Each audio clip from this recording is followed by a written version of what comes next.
साथियों, आप सभी को नमस्कार।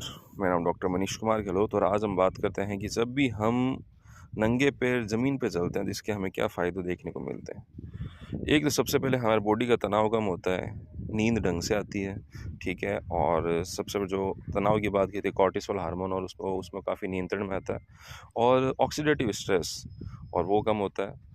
मतलब कहने का तात्पर्य है कि हमारी बॉडी से फ्री रेडिकल्स होते हैं वो थोड़े से कम होते हैं क्योंकि एक्चुअली पृथ्वी रहती है नेगेटिव चार्ज युक्त रहती है तो वो न्यूट्रल कर देती है।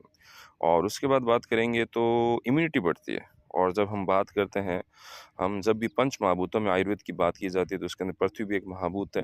तो उसके अंदर भी बहुत सारी ऐसी चीज़ें रहती है, हमें पृथ्वी से सारी चीज़ें प्राप्त होती है।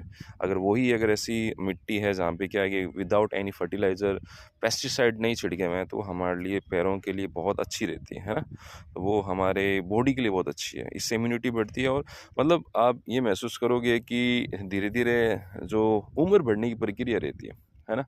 जब ऑक्सीडेटिव स्ट्रेस कम होगा तो वो भी थोड़ी क्या होता है कि आप कहने का तात्पर्य ये हुआ कि जैसे कि आप अगर आपकी उम्र बढ़ रही है फिर भी क्या होगा कि आप कम उम्र के दिखाई देते हैं। तात्पर्य ये हुआ कि जैसे कि आयुर्वेद के अंदर आता है वय स्थापना नाम, तो वो सब क्योंकि हम प्रकृति के बीच में रह रहे हैं और प्रकृति के माध्यम से हमें बहुत सारी चीज़ें देखने को मिलती है, जानने को मिलती है, तो वो सारी चीज़ें बिल्कुल होती हैं। तो वो सब सही रहता है। और उसके साथ-साथ बात करेंगे तो ये रहता है कि जैसे बच्चे अगर मिट्टी में खेलते हैं तो उनकी भी इम्यूनिटी व्याधि क्षमता काफ़ी बढ़ता है। इसलिए हम सबको क्या है कि दिन में कम से कम 15-20 मिनट 25 मिनट मिट्टी में घूमना चाहिए। बस ये ध्यान रखें कि वहाँ बहुत ज़्यादा पेस्टिसाइड नहीं छिड़के हुए हैं। बस धन्यवाद।